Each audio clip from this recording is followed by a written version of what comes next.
दोस्तों नमस्कार, मैं हूं प्रदीप कुमार। आप देख रहे हैं पॉलिटिकल आइडिया के आज के इस अंक में आप सभी दर्शकों का बहुत बहुत स्वागत है। दोस्तों, पंजाब में जिस प्रकार की समस्या से कांग्रेस पार्टी जूझ रही है, यह कोई समस्या नई नहीं है। अधिकतर राज्यों में अगर आप देखेंगे तो वर्तमान से लेकर विगत 5 वर्षों के अंदर कई ऐसे राज्य हैं दोस्तों जहां पर कि कांग्रेस पार्टी को शर्मिंदा होना पड़ा है, कांग्रेस पार्टी को चुनाव में असफलता मिली है। तो इसका सबसे पहला कारण रहा है कि कांग्रेस को कांग्रेसियों ने ही हराने का काम किया है, और आज यही हो रहा है पंजाब में। जब पंजाब में निवर्तमान प्रदेश अध्यक्ष अमरिंदर सिंह राजा वडिंग को प्रदेश अध्यक्ष के पद पर बनाए रखने का फैसला राहुल गांधी और मल्लिकार्जुन खड़गे ने किया, उसके बाद से कांग्रेस पार्टी के अंदर पंजाब में विद्रोह की स्थिति है। विद्रोह का झंडा बुलंद किया है पूर्व मुख्यमंत्री चरणजीत सिंह चन्नी ने। आपको याद होगा दोस्तों, आज से 6 महीना पहले की बात है, पंजाब में एक बैठक के दौरान चरणजीत सिंह चन्नी ने आरोप लगाया था कांग्रेस पार्टी पर कि कांग्रेस के अंदर दलितों की उपेक्षा होती है, दलितों को महत्वपूर्ण पद पर नहीं रखा जाता है। ऐसा आरोप लगाकर चरणजीत सिंह चन्नी ने आज से 6 महीना पहले ही एक मोर्चा खोल दिया था। आज चरणजीत सिंह चन्नी जो कुछ भी कर रहे हैं पंजाब में, कहीं ना कहीं ये दबाव की राजनीति है। अब सवाल ये उठता है कि चरणजीत सिंह चन्नी की मांग के पीछे जो लोग हैं उनके सामने क्या राहुल गांधी झुकेंगे? यह सबसे बड़ा सवाल है। कोर्स करेक्शन के लिए राहुल गांधी ने छत्तीसगढ़ के पूर्व मुख्यमंत्री भूपेश बघेल को पंजाब भेजा है। विगत 5-6 दिनों से भूपेश बघेल पंजाब में डेरा डाले हुए हैं, हर गुट के लोगों से मिल रहे हैं। कहा जा रहा है कि चरणजीत सिंह चन्नी अकेले नहीं है। आपको याद होगा दोस्तों, अमरिंदर सिंह राजा वडिंग के प्रदेश अध्यक्ष पद पर बनाए रखने के फैसले का सबसे पहला विरोध कांग्रेस पार्टी के वरिष्ठ नेता मनीष तिवारी ने किया था, और उसके बाद से जो सिलसिला की शुरुआत हुई चरणजीत सिंह चन्नी के साथ, आज सुखजिंदर रंधावा भी है, चरणजीत सिंह चन्नी के साथ प्रगट सिंह भी है। कई वरिष्ठ नेता कांग्रेस पार्टी के चरणजीत सिंह चन्नी के पीठ पर अपना हाथ रखे हुए हैं, और इनका प्रयास है कि किसी भी प्रकार से आलाकमान को दबाव में लाया जाए, राहुल गांधी को दबाव में लाया जाए। दोस्तों, ये कोई नई बात नहीं है। आप याद कीजिए 2024 में लोकसभा चुनाव में महाराष्ट्र में कांग्रेस पार्टी को भारी सफलता मिली थी। भारतीय जनता पार्टी की बुरी तरीके से महाराष्ट्र में पराजय हुई थी। संभावना व्यक्त किया रही थी कि महाराष्ट्र में कांग्रेस पार्टी के नेतृत्व वाली जो महाविकास अघाड़ी है, शिवसेना, उद्धव ठाकरे और शरद पवार की एनसीपी है, उस गठबंधन को, महाविकास अघाड़ी के गठबंधन को सत्ता दोबारा मिलेगी, चुनाव जीतने में कामयाब होगी। लेकिन विधानसभा चुनाव से पहले ही सीटों के बंटवारे के मामले में और उसके बाद मुख्यमंत्री पद की दावेदारी के मामले में आपको याद कीजिए नाना पटोले का बयान, ठीक है। कई कांग्रेसियों ने कांग्रेस की कब्र खोदनी शुरू कर दी थी विधानसभा चुनाव की घोषणा होने से पहले ही। सबने मुख्यमंत्री बनने की तैयारी शुरू कर दी थी। याद कीजिए हरियाणा विधानसभा का चुनाव, हरियाणा विधानसभा चुनाव से पहले ही, चुनाव के दौरान ही कांग्रेस पार्टी हरियाणा में 3 भागों में बटी हुई थी। रणदीप सिंह सुरजेवाला का अलग गुट था, कुमारी सैलजा का अलग गुट था, भूपेंद्र सिंह हुड्डा का अलग गुट था। याद कीजिए बिहार में हुए राज्यसभा में बात नहीं करूंगा, बिहार विधानसभा चुनाव के दौरान कांग्रेस के अंदर क्या हुआ। कांग्रेस पार्टी के प्रदेश अध्यक्ष राजेश राम जिस विधानसभा सीट से चुनाव लड़ रहे थे, कांग्रेस आरजेडी के इशारे पर कई कांग्रेस के पुराने नेताओं ने ही राजेश राम को चुनाव हरवाने में सफलता प्राप्त कर ली। उनके खिलाफ साजिश रची गई। कृष्णा अल्लावरू के खिलाफ कांग्रेस पार्टी के प्रभारी थे बिहार में, किस प्रकार का विद्रोह हुआ आपने देखा। उसके बाद विधानसभा चुनाव के बाद जो राज्यसभा का चुनाव हुआ, जिसमें आरजेडी के उम्मीदवार का कांग्रेस समर्थन कर रही थी, लेकिन कांग्रेस पार्टी के 3 विधायकों ने बगावत कर दिया।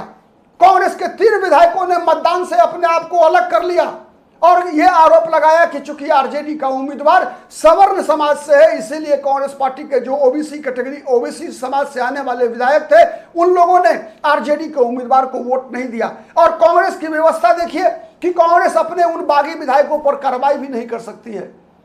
झारखंड का उदाहरण सामने है, जहां कांग्रेस पार्टी ने राज्यसभा चुनाव में प्रणब झा को अपना उम्मीदवार बनाया। प्रणब झा कांग्रेस पार्टी के राष्ट्रीय सचिव हैं। मल्लिकार्जुन खड़गे जो राष्ट्रीय अध्यक्ष हैं, राष्ट्रीय अध्यक्ष के कार्यालय के प्रभारी हैं प्रणब झा, उनको बुरी तरीके से, पूरी शक्ति होने के बावजूद अंकगणित इंडिया अलायंस के पक्ष में था, झारखंड मुक्ति मोर्चा कांग्रेस और आरजेडी के गठबंधन के पक्ष में अंगनित था। इसके बावजूद कांग्रेस के उम्मीदवार को पराजय हाथ लगी। दोस्तों, हम अपने देखा कि मध्य प्रदेश में भी किस प्रकार का खेल हुआ। मध्य प्रदेश में भी कांग्रेस पार्टी की जो राज्यसभा में के लिए जो उम्मीदवार थे मीनाक्षी नटराजन, उनके खिलाफ भी कहा जाता है कि नामांकन में जो गड़बड़ी हुई उसके पीछे भी कांग्रेस पार्टी का एक खेमा ही जिम्मेवार था। तो कई ऐसे राज्य हैं दोस्तों जहां पर कि कांग्रेस पार्टी की खबर कांग्रेस के नेता ही खोदते हुए दिखे हैं। राहुल गांधी के मिशन को फेल करने में भारतीय जनता पार्टी जो विपक्षी दल है उसके बजाय कांग्रेस के नेता, कांग्रेस के विधायक, कांग्रेस के बड़े बड़े मठाधीश ही राहुल गांधी के मिशन को डिरेल करने में हर जगह व्यस्त रहे हैं और व्यस्त ही नहीं रहे हैं बल्कि सफलता भी हासिल किया है। तो क्या पंजाब वो राज्य है दोस्तों जहां अगले वर्ष विधानसभा के चुनाव होने हैं और इस विधानसभा चुनाव में चरणजीत सिंह चन्नी एक बड़ा चेहरा बनकर उभर सकते हैं। चरणजीत सिंह चन्नी की बड़ी भूमिका हो सकती है, वैसे ही जैसे अमरिंदर सिंह राजा बड्डिक की भूमिका है। कई नेता हैं कांग्रेस पार्टी के, उसमें सिख कम्युनिटी से अगर अमरिंदर सिंह राजा बड्डिक आते हैं तो जो दलित सिख हैं उस कम्युनिटी से आते हैं चरणजीत सिंह चन्नी। हिंदू कम्युनिटी से मनीष तिवारी बड़ा चेहरा है कांग्रेस पार्टी के पास पंजाब में। सुनील जाखड़ के कांग्रेस छोड़ जाने के बाद मनीष तिवारी, अंबिका सोनी के निधन के बाद मनीष तिवारी सबसे बड़ा चेहरा है। लेकिन आज मनीष तिवारी नाराज चल रहे हैं। चरणजीत सिंह चन्नी ने बगावत का बिगुल फूंक दिया है। चरणजीत सिंह चन्नी ने राहुल गांधी को झुकाने का फैसला कर लिया है कि किसी भी कीमत पर अमरिंदर सिंह राजा बड्डिक को वो प्रदेश अध्यक्ष नहीं मानेंगे। तो दोस्तों, पंजाब जहां यह संभावना व्यक्त की जा रही है कि अगर जिन 5 राज्यों में विधानसभा के चुनाव होने हैं उनमें अगर कोई एक राज्य जहां कांग्रेस पार्टी के सरकार में वापसी की सबसे अधिक संभावना है तो वो राज्य है पंजाब। लेकिन जिस प्रकार की जूतम पैजार कांग्रेस में हो रही है उससे कहीं ना कहीं इस संभावना को बल मिलता है दोस्तों कि पंजाब में भी कांग्रेस पार्टी की स्थिति कहीं हरियाणा और महाराष्ट्र जैसी ना हो जाए। लगाते रहिए आप वोट चोरी का आरोप, लगाते रहिए भारतीय जनता पार्टी पर चुनाव को चुनाव आयोग के साथ मिलकर प्रभावित होने का आरोप। लेकिन कांग्रेस के अंदर जो खेल हो रहा होता है हर चुनाव दर चुनाव, उसके लिए कौन सी भारतीय जनता पार्टी और इलेक्शन कमीशन जिम्मेवार है? उसके लिए कौन से ज्ञानेश कुमार जिम्मेवार हैं? इस सवाल का जवाब जरूर कांग्रेस को ढूंढना पड़ेगा आने वाले दिनों में।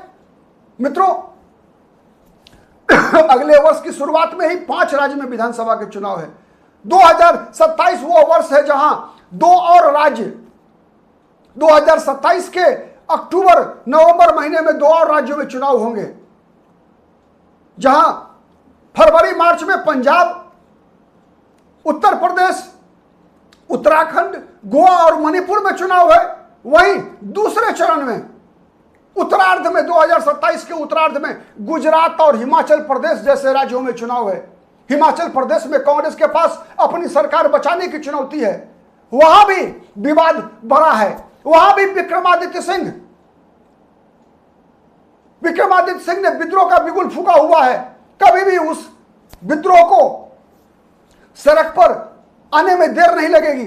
गुजरात वह राज्य है दोस्तों जहां लगातार वर्षों से 3 दशकों से भारतीय जनता पार्टी की सरकार है वहां। तो ऐसी स्थिति में अगर आप कहेंगे कि कांग्रेस ही हराने में सक्षम है, कांग्रेस को पहली हार कांग्रेस ही देते हैं, राहुल गांधी के मिशन को सबसे ज्यादा फेल करने में जिनकी जिम्मेवारी होती है वो कांग्रेस ही होते हैं, तो यह कहना गलत नहीं होगा। आप हमारे विश्लेषण से किस हद तक सहमत हैं कमेंट करके बताइएगा। हमारा विश्लेषण पसंद आता है तो प्लीज लाइक कीजिए, शेयर कीजिए, जिससे कि अधिक से अधिक लोगों तक हमारी बातें पहुंचे। और अब तक यदि पॉलिटिकल आइडिया को सब्सक्राइब नहीं किया है दोस्तों तो प्लीज सब्सक्राइब कीजिए। आज के लिए इतना ही, फिर मुलाकात होगी किसी अन्य मुद्दे पर। तब तक के लिए नमस्कार।